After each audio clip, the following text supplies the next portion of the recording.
করছি সবাই ভালো আছেন। এটা আমার কিচেনের জানালা আর কি, দেখতেই পাচ্ছেন বাতাসে উড়ে চলে যাচ্ছি। এখনো সবকিছু গুছগাছ হয়নি, রান্না করতে আসছি। আজকে একটু স্পেশাল রান্না হবে। আমার এই কড়াইটা মেনলি আমি কিনেইছি হলো ফ্রাইড মানে নাসি গোরেং, ফ্রাইড রাইস এসব করার জন্য। আজকে আমি মালয়েশিয়ান একটা অথেন্টিক খাবার, সেটা হলো নাসি গোরেং রান্না করব, বাট একটু ফিউশন, একটু বাংলাদেশি ফ্রাইড রাইসের টেস্টও থাকবে। আমাকে দুইভাবে রান্না করতে হবে, একটা সবজি দিয়ে একটা সবজি ছাড়া। সবজি দিয়ে এটা হলো আমাদের জন্য, সবজি ছাড়াটা হলো বাচ্চাদের জন্য। তারা এত সবজি একসাথে দেখলে খাইতে চাবে না, মানে বিরক্ত করবে।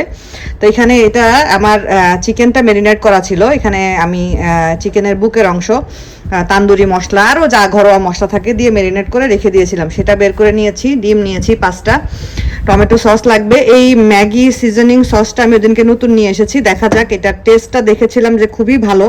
আমি এটার একটা রিভিউ দেখেছিলাম, রিভিউ দেখে মনে হলো এই সসটা কেনা যায়। এটা ফ্রাইড রাইস বা ওই যে ফ্রাইড নুডলস টুডলসে দিলে মজা লাগে আর কি। আর দিব হলো সয়া সস। এখানে পেঁয়াজ কাঁচামরিচ পেঁয়াজ কিউব কাঁচামরিচ মাঝখান থেকে চিড়ে নিয়েছি। আর সবজির জন্য এই যে অনেক রকমের সবজি, ব্রোকলি, ফুলকপি, বাঁধাকপি, গাজর, একটু ক্যাপসিকাম সব কেটে রেখে দিয়েছি। তো এখন রান্না করব। প্রথমে ডিমগুলোকে স্ক্রাম্বল করে নিব, এরপরে চিকেনটাকে সতে করব বা ভাজবো, তারপর আস্তে আস্তে স্টেপ বাই স্টেপ ইনশাআল্লাহ আপনাদের সাথে শেয়ার করব। কিন্তু এত বাতাসের জন্য মনে হচ্ছে আমি উড়ে চলে যাচ্ছি। স্টেপ বাই স্টেপ এখন আপনাদের সাথে শেয়ার করতেছি। প্রথমে তো ডিমগুলোকে স্ক্রাম্বল করে নিতে হবে। আমি প্রায় 5টা ডিম দিয়েছি এখানে। ডিম বেশি হলে খেতে মজা লাগে। আসলে যে কোনো জিনিসে আপনি যত বেশি জিনিস অ্যাড করবেন তত বেশি খেতে মজা। তো এই কারণে ডিমটাও একটু বেশি করেই দিচ্ছি যাতে খেতে ভালো লাগে। আমার জানি না কেন জানি এই ভাতটা মানে মাছ মাংস এগুলো খেতে ইচ্ছা করছে না, মনে হচ্ছিল একটু স্পাইসি টাইপের কিছু খাই। তো তাবিব তোষানের জন্য একটু আলাদা করে করতে হবে, কারণ ওরা একটু স্পাইসি অত খেতেও পারবে না। আবার হলো ওরা সম্ভবত সবজি এত খাবেও না। তো ডিমটা আমার স্ক্রাম্বল করা শেষ। স্ক্রাম্বল করার সময় একটু লবণ দিয়েছিলাম। আর এখন ডিমটা তুলে রেখে তেল আর একটু অ্যাড করে এই যে চিকেনের যে কিউবগুলো ম্যারিনেট করে রাখা ওইগুলোকে এখন আমি সতে বা ফ্রাই করে নিব সুন্দর করে। এটা এরকম করে চিকেন যদি আপনারা ম্যারিনেট করে ফ্রিজে রেখে দেন বেশ কাজে লাগে কিন্তু। তো চিকেনগুলো আমি হয়ে গেছে যখন, আবার একটু সুন্দর করে কড়াইটা ধুয়ে নিয়েছি, তারপরে তেল এড করে এর মধ্যে যে পেঁয়াজ কাঁচামরিচ দিয়ে দিলাম। এখন সবজিটা দিয়ে দিচ্ছি। সবজি আসলে যে যেমন দিতে চান, এখানে যে আমি 4 রকমের সবজি না 5 রকমের দিয়েছি মনে হয়। তো আপনার 5 রকম না থাকলে আপনি 4 রকম দিতে পারেন, কিছু না থাকলে আপনি আলু কুচি করে দিতে পারেন। এখন এই যে ম্যাগির যে ম্যাজিক মশলা সেটা একটু দিয়ে দিলাম। এটা আমি প্রায় অনেক কিছুতেই ইউজ করি। সামান্য পরিমাণে লবণ অ্যাড করলাম। এখন এগুলোকে ভালোভাবে নেড়ে চেড়ে একটু যাতে সিদ্ধ হয়ে আসে এভাবে করে এগুলোকে আমার ফ্রাই করে নিতে হবে আর কি। তো তোষানের বাবাকেও বললাম যে আজকে দুপুরে হলো নাসি গোরেং বা লাইক ফ্রাইড রাইস, বললো খুবই মজা, ভালো হয়েছে, ওইটাই খাবো। এখন আমি চিকেনগুলোকে ছোট ছোট করে কেটে নিয়েছিলাম ফ্রাই করার পরে, আর সেই যে স্ক্রাম্বল করা এগ সেটা দিয়ে দিলাম। আর অল্প একটু লবণ অ্যাড করেছি। লবণটা একটু বুঝে অ্যাড করবেন, কারণ এখানে সয়া সস যাবে, তো সয়া সসে কিন্তু লবণ থাকে, তাই লবণটা যখন দিবেন তখন একটু সাবধানে দিতে হবে। তো খুব ভালোভাবে সব একসাথে মিশিয়ে নিয়েছি। এখন রান্না করে রাখা ভাতটা দিয়ে দিচ্ছি। আমি এটা আমরা যে চালের ভাত খাই সে চালের ভাত দিয়েই করতেছি। নর্মালি মালয়েশিয়ান রেস্টুরেন্টগুলোতে নর্মাল ভাতের চাল দিয়ে ওরা নাসি গোরেংটা করে থাকে। এই পর্যায়ে আমি আরেক প্যাকেট ওই যে ম্যাজিক মশলা দিয়ে দিচ্ছি। এটা দিলে আমার মজা লাগে, আমি এই জন্য দিই। আর এখন সামান্য পরিমাণের আবার একটু লবণ অ্যাড করলাম, দিয়ে দিচ্ছি সয়া সস। সয়া সস খুব বেশি না, 2 চা চামচ পরিমাণ। এখন অ্যাড করতেছি টমেটো সস। টমেটো সসটাও খুবই অল্প পরিমাণের দিয়েছি। আর এখন দিয়ে দিচ্ছি ম্যাগির যে সিজনিং সসটা কিনেছিলাম সেটা অল্প একটু অ্যাড করে দেখতেছি।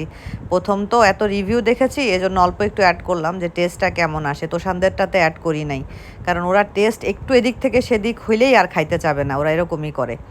তো খুব ভালোভাবে এখন মিশায়ে সব কিছু সুন্দর মতো এখন হলো একসাথে মিশায়ে একটুখানি কুক করলেই আমার এগুটা হয়ে যাবে, কারণ এখানে সব কিছুই কুক করা, যা শুধু মিশানোটা বাকি, সেই মেশানোর কাজটাই এখন আমি করতেছি। তো এটা করে ফেললেই আমার মোটামুটি রান্নার কাজ শেষ। তারপরে ক্লিনিং করতে হবে।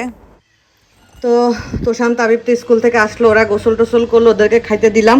ওদেরটা আলাদা, ওদেরটাতে সবজি দেওয়া হয়নি, কারণ সবজি দেখলেই এখানে একটু আস্ত আস্ত সবজি তো এগুলো খাইতে যাবে না, এই কারণে ওদেরটা আলাদা। তোষানের বাবারটাও তো দিয়ে দিয়েছি টিফিন বক্সে করে।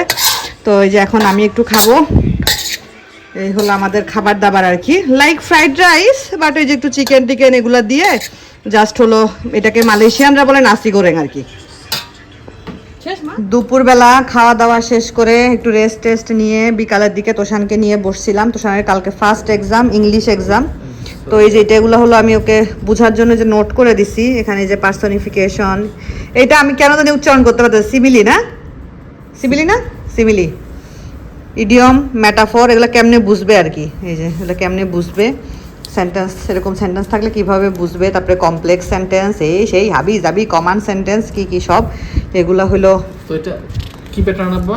আর এখানে যেটা আমি বুঝতেছিলাম না এটা আমি রেখে দিছি, বলছি বাবা আসলে তোমাকে বাবা বুঝাই দিবে। তো বাবা আসছে, আস্তে আস্তে এভাবেই করুন। হ্যাঁ চার্জ শেষ, চার্জার নিয়ে যাও, রম্বুকে চার্জার নিয়ে আসো। তো এই নিয়ে এখন বসছে, এখন ওইটুকু একটু রিভিশন দিবে, বাকিগুলো আমি সবই রিভিশন দিয়ে আইছি। এইগুলা পড়াইতে গিয়ে আমি নিজেও মনে এগুলো পড়ি নাই গো, ইডিয়ম পড়ছি, মেটাফোর তোর মনে হয় না পড়ছি, পড়ছি আমরা পড়ি না, ইডিয়ম পড়ছি, ফ্রেজ আর কি, ফ্রেজ পড়ছি, মানে এই মেটাফোর, সিমিলি, পার্সনিফিকেশন এগুলো তো পড়ি নাই। ওরে পড়াইতে গিয়ে নিজেরও পড়া হয়ে গেল, সেটাই ওরে পড়াইতে গিয়ে নিজেও শিখতেছি। আমার আম্মু আমাকে এভাবে নোট করে দিত, অবশ্যই এইগুলো না, বাংলা এগুলা নোট করে দিত আর কি। আমি এই যে নোট করে দিলাম, বিভিন্ন জায়গা থেকে হেল্প নিয়ে সুন্দর করে নোট করে দিছি আর কি। আর এখন হলো বিকালের নাস্তা করবো একটু, আজকের বিকালের নাস্তায় আছে হলো সেমাই। তো আমার এইরকম আরেকটা ছিল, এগুলো যদিও আমার না, এগুলো হলো মিতুর, মিতু আমাকে দিয়ে গেছে। তো এরকম আরেকটা ছিল, কিন্তু এটা ভেঙে গেছে একদিন হাত থেকে পড়ে। তো লাচ্ছা সেমাই খাবো, সেমাইয়ের জন্য দুধটা রেডি করে রেখেছি। এই যে দুধের কি সুন্দর একটা সর পড়ছে দেখেন, এখানে হলো নর্মাল দুধ, তারপরে গুঁড়া দুধ, স্বাদ অনুযায়ী চিনি, তারপরে তেজপাতা, এলাচ আর 2 রকমের বাদাম দিয়ে এটাকে জাল দিয়ে নিয়েছি। আর এই যে সেমাই, এটা হলো ফারহানা আপুর দেওয়া সেমাই, সেমাইটা খুব মজা। এটা হলো এখন খাবো একটু অন্য টাইপের করে, এটা হলো চট্টগ্রামের স্টাইলে আর কি। আর এখানে আমি একটু নারিকেল দিব, এটা কোরানো নারিকেল, এই যে বললাম না আমি নারিকেল কিনে হলো কোরানো নারিকেল কিনে ডিপে রেখে দিছিলাম, জাস্ট ডিপ থেকে বের করে একটু ওভেনে দিয়ে ডিফ্রস্ট করে নিলেই হয়ে যায় আর কি। এখন দুধ ঢেলে দিব, তাহলে হয়ে যাবে আমাদের মজাদার সেমাই।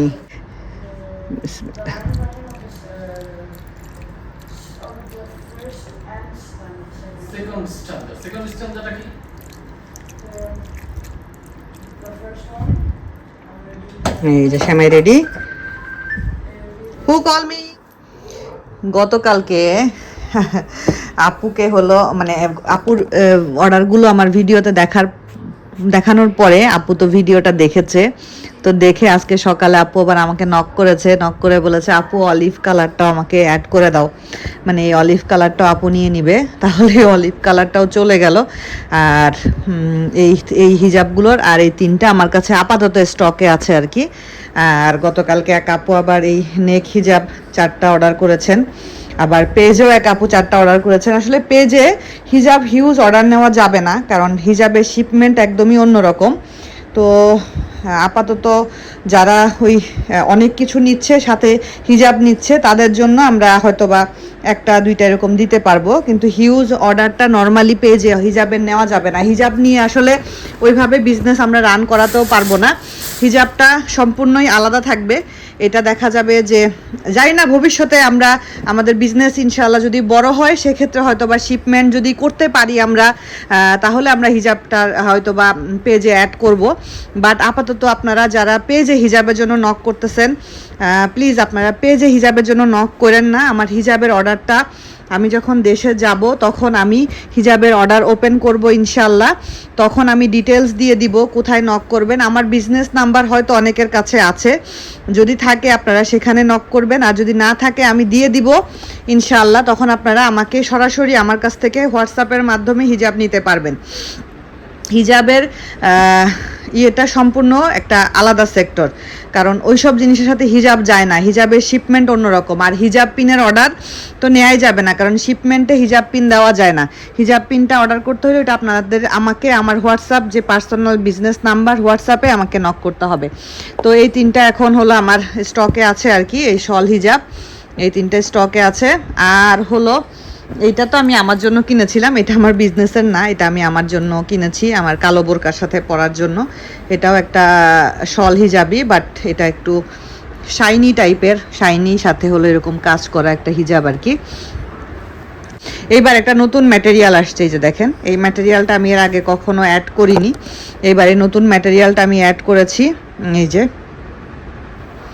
এই হিজাবের কোয়ালিটিও খুবই সুন্দর, এই হিজাবগুলো পরেও খুব আরাম। আমি জাস্ট এটা পরেছিলাম ওদিনকে, পরে একটু ছবি টবি তুলেছিলাম, মানে পেজের জন্য না, মানে আমি কেউ চাইলে যাতে আমি ছবিটা দেখাইতে পারি, কারণ অনেকে লেন্থ জানতে চায়, তো জাস্ট এটা মাথায় দিয়ে পরে ছবি তুলে লেন্থটা দেখার জন্য ছবি তুলে রেখেছিলাম আর কি। এটার কালারটাও খুব সুন্দর, ব্রিক কালার বলে এটাকে। আরও আছে ইনশাল্লাহ, এগুলো আমি যখন অর্ডারটা ওপেন করব তখন আপনাদেরকে ইনশাল্লাহ দেখাবো। যা শুধু আপু আবার এটা অ্যাড করলো, এই জন্য আমি আপনাদেরকে দেখাইলাম। আর এটা বলার জন্য যে পেজে দয়া করে হিজাবের জন্য নক দিয়েন না, পেজে নক দিবেন, পেজে যেসব প্রোডাক্ট আছে পেজ ভিজিট করে ওখান থেকে কিছু নিতে পারেন, অথবা আপনাদের যদি কোনো কাস্টমাইজ কিছু থাকে, যেমন ধরেন শ্যাম্পু, বডি ওয়াশ বা এরকম কোনো কিছু যদি কাস্টমাইজ থাকে, বা ফেস ওয়াশ এরকম। আর সবচাইতে মজার জিনিস, আমরা এই টার্বো ফ্যানটা ইনশাল্লাহ আমাদের পেজে অ্যাড করব। এই টার্বো ফ্যান, এটা হলো গরমের জন্য, মানে খুবই খুবই ভালো, খুবই ভালো। এটা 5 পর্যন্ত স্পিড করা যায়। এই টাইপের টার্বো ফ্যান হয়তো বা সেম না হলেও, মানে এই টাইপের টার্বো ফ্যানগুলো আমাদের পেজে অ্যাড হবে আর কি। খুবই সুন্দর। বাংলাদেশের যে গরম, এই গরমের জন্য এরকম একটা ফ্যান যদি সাথে থাকে, বাইরে যাচ্ছেন, কোথাও যাচ্ছেন, তাহলে সেটা আপনার জন্য খুবই হেল্পফুল হবে আর কি। ভাবলাম আপনাদের সাথে একটু কথা বলে ভিডিওটা শেষ করে দেই। আজকে আমি আমার শাশুড়িকে সারপ্রাইজ করেছি, আমার খুব ভালো লেগেছে। হয়তো বা আম্মু থাকলে আম্মুকেও সাথে করতাম, আম্মুকে তো করতে পারলাম না, কিন্তু শাশুড়িকে এখান থেকে বসে সারপ্রাইজ দিয়েছি আলহামদুলিল্লাহ। তো সেটা কিভাবে দিয়েছি বলি। আপনারা জানেন রিসেন্ট আমার ফুফাতো বোন একটা বিজনেস পেজ ওপেন করেছে, লিমাস ড্রিম ওর পেজের নাম। ওর হলো 3 পিস, বাটিকের 3 পিস, লনের 3 পিস। আমি যদি সম্ভব হয় আমার ভিডিওর সাইড দিয়ে ওর পেজের নামটা দিয়ে দিব, আপনারা তাহলে ওর পেজটা দেখতে পাবেন। ওর পেজের 3 পিস নতুন ও কিছু 3 পিস অ্যাড করেছে, তো ওই দিনও আমাকে ছবি দিয়েছে। ছবি দেওয়ার পরে হঠাৎ করে 2টা 3 পিস আমাদের এত পছন্দ হয়েছে, আমার এবং তুষানের বাবার। তারপরে মনে হলো এই 3 পিস 2টা আমি আমার শাশুড়িকে গিফট করি। আমি প্রায় এরকম এখান থেকে অর্ডার করে এটা ওটা সেটা, গুড়ের সময় গুড়, আমের সময় লিচুর সময় দেখা যায় যে আমি এখান থেকে প্রায় অর্ডার করে পাঠাই আর কি। তো যাই হোক, আমার 3 পিস 2টা খুবই ভালো লেগেছে। তারপরে আমি এখান থেকে আমার বোনের কাছে অর্ডার করলাম। আমি এখান থেকে আমার বোনকে একদম ফুল সব পেমেন্ট ডেলিভারি চার্জটা সব পেমেন্ট করে দিয়েছি। আমার বোন যা শুধু সেন্ড করে দিয়েছে। তো আমি গতকালকে বলতেছিলাম যে মা, আমার একটা পার্সেল আসবে, আপনি রিসিভ করেন, দেখেন আপনার কাছে মেসেজ আসছে কিনা। তো মা বলতেছিল যে হ্যাঁ মা, মেসেজ আসছে। মা জিজ্ঞেস করলো যে কি পার্সেল? 3 পিস। আমি বললাম মা 3 পিস, বলতেছে বানায় রাখবো তোমার জন্য। আমি বললাম মা আগে আসুক, তারপরে দেখা যাবে, সমস্যা নাই। বললো না, এখানে ভালো টেইলার্স আছে, বানানো যাবে, তো এগুলো নিয়ে কথা বল। তারপরে আমি বলি নাই যে মা আপনার জন্য। পরে একটু আগে আমি মাকে নক দিছি, আমি বলছি মা 3 পিসগুলো আসছে? মা বলতেছে হ্যাঁ মা 3 পিস আসছে। পরে ভিডিও কল দিলাম, মা আমাকে দেখাইলো, মা দেখো এই 2টা 3 পিস। তাই আমি বললাম মা এই 2টা আমার জন্য না, এই 2টা আপনার জন্য। পরে মা বলতেছে ধুরু পাগল, তুমি অর্ডার দিতে গেছো কেন? 3 পিস তো আমার অনেক আছে। তাই আমি বললাম যে মা আপনার অনেক আছে আমি জানি, আলহামদুলিল্লাহ। আমার আম্মু থাকলে আমার আম্মুকেও দিতাম, যেহেতু আম্মু নাই, আম্মুকে তো আসলে ওইভাবে দিতে পারছি না। আর আপনাকেও দেয়া যায়, আমার মাকে দেওয়াও একই কথা। আম্মু থাকলে আম্মু এবং আমার শাশুড়ি দুজনকে একসাথে দিতাম। আমি আমার বোনকেও বলতেছিলাম যে যদি আম্মু থাকতো আজকে, আম্মুকে আর আমার শাশুড়িকে একসাথেই আমি এভাবে সারপ্রাইজ দিতাম, আমার ভালো লাগে আসলে। তো যাই হোক, আমার শাশুড়ি অনেক খুশি হয়েছে তখন যখন আমি বলতেছিলাম মা এই 2টা আপনার জন্য। পরে আব্বাও দাঁড়াইছিল, আব্বা তখন মসজিদে যাওয়ার জন্য মনে হয় রেডি হয়ে দাঁড়াইছিল, আব্বাও শুনেছে, আব্বাও নাকি হাসতেছিল। তো এই যে ছোট ছোট আনন্দগুলো, ছোট ছোট খুশিগুলো আমাকে অনেক বেশি টাচ করে। আমি আসলে সত্যি কথা বলতে আমি আমার সারাউন্ডিং যারা আছেন তাদেরকে হ্যাপি রাখার খুব চেষ্টা করি। আমি চাই আমার দ্বারা যেন কখনো কেউ কষ্ট না পায়। আসলে আগে ছোটবেলায় বলেন একটা লাইফে এমন ছিল যে খুব জিদ ছিল আমার, খুবই জিদ ছিল আমার। আমি আসলে এতটা ডিসেন্ট মানুষ এখন যেমন, আমি এতটা ডিসেন্ট ছিলাম না। আমার মানে খুবই জিদ ছিল, আমি খুব জিদ করতাম, বিশেষ করে আব্বু আম্মুর সাথে তো খুবই জিদ করতাম। আব্বুর সাথে অতটা পারতাম না, আব্বুর সাথে অতটা, আম্মুর সাথে জিদ করতাম আর কি।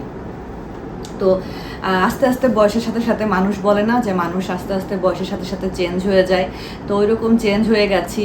আর একটা সময়ের পরে মানে খুব ভালো লাগে কাউকে কিছু দিলে, সেই যে খুশি হয়। আমি বললাম, মা আপনি খুশি হয়েছেন? মা বলতেছে খুশি হব না, গিফট পাইলে তো ভালো লাগে। আমি বললাম, হ্যাঁ মা, আপনি যে খুশি হয়েছেন এটাই আমার জন্য আনন্দ। বলছে তুমি শুধু শুধু টাকা খরচ করতে গেছো কেন? আমি বললাম, মা অনেক বেশি টাকা আমি খরচ করি নাই, খুবই সামান্য টাকা খরচ করেছি, বাট এই সামান্য টাকা খরচ করাতে আপনার যে খুশিটা আমি পেয়েছি এটা আমার কাছে অনেক কিছু। এই খুশিটা আমি আমার মাকে দিয়ে আর কখনো পাবো না, তাই না? আমার মাকে দিয়ে এই খুশিটা আমার পক্ষে আর কখনো পাওয়া সম্ভব না। আমার আম্মুকে কিছু দিব, এই যে দেশে যাব টুকটাক করে, সবার জন্যই হয়তো বা টুকটাক করে একটা সাবান হলেও ইনশাআল্লাহ নিব। কিন্তু যে মানুষটা থাকলে, যে মানুষটার জন্য আমি সব কিছু নিতাম, সব কিছু বলতে তার তো এত বেশি চাহিদা ছিল না, ওই একটু থালা বাসন মাজার সোফা বলে না কি, যাই হোক, স্কচ ব্রাইট যেটাই হোক, একটু কিচেন টাওয়াল, একটু কিচেন স্প্রে, এই একটু সাবান, একটু শ্যাম্পু, একটু বডি ওয়াশ, এগুলোই ছিল আমার মায়ের চাহিদা। তো এই জিনিসগুলো তো আমি আসলে এখন আর দেওয়ার জন্য পাবো না। এখন আমার দান সদাগা দোয়া ছাড়া আমার মায়ের কাছে দেওয়ার মতো আমার আর কিছুই নাই। আমার মা আমাদের জন্য সব কিছু রেখে গেছেন, সব সব সব এভরিথিং, কিচ্ছু সাথে করে নিয়ে যায়নি, কোনো কিছুই না, সব রেখে গেছেন। তো এটাই আসলে। তো শাশুড়ি আছেন, শ্বশুর আছেন, আলহামদুলিল্লাহ। দোয়া করবেন ওনারা যেন নেক হায়াতের সাথে, সুস্থতার সাথে আমাদের মাথার উপরে ছায়া হয়ে থাকেন। আমি আমার মা বাবা তো কেউ নাই। আমি মাঝে মধ্যে ফিল হয় আমার অনেক বেশি যে আমি মনে হয় একদমই একা, আমি মনে হয় আমি ইয়াতিম বলা হয় যেটাকে। যদিও আমার এই বয়সে আমাকে ইয়াতিম বলা যাবে না, কারণ ইয়াতিম তখনই হয় যখন ছোট থাকে, নাবালক থাকে, ওই সময় বাবা মা মারা গেলে তাকে ইয়াতিম বলে। আমাকে ইয়াতিম বলা যাবে না। আমার এখনো হাজব্যান্ড সবাই আছেন, আমার বাবা মা ছাড়া আমার ভাই, আমার হাজব্যান্ড, শ্বশুর শাশুড়ি সবাই আছেন।